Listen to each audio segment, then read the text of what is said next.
प्रथम मी आपल्या पत्रकार बांधवांचं आभार व्यक्त करतो की आजच्या या पत्रकार परिषदेमध्ये तुम्ही आलात. मी बहुजन समाज पार्टी राज्य कार्यकारी सदस्य तथा मराठा झोनचा प्रभारी विलास शेरखाने या ठिकाणी आज आम्ही उस्मानाबाद जिल्हा धाराशिव याची नवीन कार्यकारिणी गठीत करत आहोत. यामध्ये बहुजन समाज पार्टीचे जिल्हाध्यक्ष म्हणून प्राध्यापक महादेव वाघमारे साहेब यांची आम्ही नियुक्ती करत आहेत. त्याचबरोबर जिल्ह्याचे उपाध्यक्ष म्हणून उमरगा विधानसभेचे प्रभारी तथा जिल्ह्याचे उपाध्यक्ष म्हणून कांबळे साहेबांची आम्ही नियुक्ती करत आहोत. त्याचबरोबर या जिल्ह्याचे कार्यालयीन सचिव म्हणून या ठिकाणी लहुराज खुने साहेब यांची या ठिकाणी मी नियुक्ती करत आहे. आणि त्याचबरोबर या ठिकाणी जिल्हा कोषाध्यक्ष म्हणून सुशील गायकवाड साहेब यांची नियुक्ती करत आहे. तर जिल्हा महासचिव म्हणून या ठिकाणी प्रवीण जगताप साहेब यांची निवड करत आहे. या ठिकाणी या निवडीचा उद्देश असा की आता नवीन कार्यकारिणी जाहीर करणं, येणाऱ्या इलेक्शनमध्ये पंचायत समिती असेल, जिल्हा परिषद असेल, महानगरपालिका असेल किंवा संभाव्य येणारी जी आता मध्यवर्ती निवडणूकसुद्धा होण्याची शक्यता आहे, त्या संदर्भामध्ये या ठिकाणी ही पत्रकार परिषद घेण्यात आलेली आहे की बहीणकुमारी मायावती यांच्या आदेशाने व या राज्याचे प्रदेशाध्यक्ष सन्माननीय आदरणीय सोनजी डोंगरे साहेब यांच्या प्रमुख नेतृत्वामध्ये या महाराष्ट्र राज्याचे महासचिव तथा झोनचे मुख्य प्रभारी सन्माननीय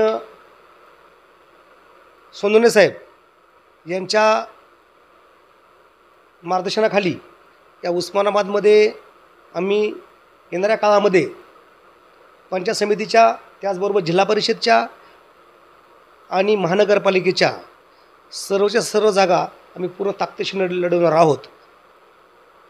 या भागामध्ये प्रस्थापितांचं प्रस्थ असून या ठिकाणी खऱ्या अर्थानं सर्वसामान्याला मात्र त्यांच्या डोळ्यामध्ये धूळफेक केली जाते. कारण की या भागामध्ये प्रस्थापित राजकारण्यांचे बरेचसे अड्डे असून त्यामध्ये मग खडी क्रशर असतील, वीटभट्टे असतील किंवा याच माध्यमातून आवाज व माया जमवून या ठिकाणी सर्वसामान्य कार्यकर्त्यांना, सर्वसामान्य नागरिकाला इलेक्शनच्या लढण्यापासून दूर ठेवलं जातं आणि पैशाचा अमाप वापर करून या ठिकाणी प्रस्थापित राजकारणी आपले नातेवाईकांना उभा करतात. परंतु भारतातली एकमेव बहुजन समाज पार्टी अशी पार्टी आहे की या पार्टीच्या माध्यमातून खऱ्या अर्थानं तर शोषित, पीडित आणि दलित, गरीब मराठा आणि मुस्लिम भाईचारा अशा सर्व लोकांना बहुजन समाज पार्टी खऱ्या अर्थानं या भारताची 3 नंबरची जी मोठी पार्टी आहे त्या पार्टीचं तिकीट देऊन या ठिकाणी त्यांना सन्मान आणि त्यांचा मान आणि अभिमान राखण्याचं काम करत आहे. यानंतर आमचं विजन असं आहे की महापुरुषांची विचारधारा ही घराघरात पोचवणं हे आमच्या बहुजन समाज पार्टीचं आद्य कर्तव्य आहे. इलेक्शनमध्ये निवडून येणंच हा आमचा उद्देश नसून महापुरुषांची विचारधारा ही प्रत्येक घरापर्यंत पोचवणं हे बहुजन समाज पार्टीचं खऱ्या अर्थाने विजन आहे. महाराष्ट्रातील ताज्या बातम्या पाहण्यासाठी आमच्या यूट्यूब चॅनेलला सबस्क्राईब करा. इंस्टाग्राम आणि फेसबुकवर हा व्हिडिओ पाहत असाल तर फॉलो करायला विसरू नका. धन्यवाद.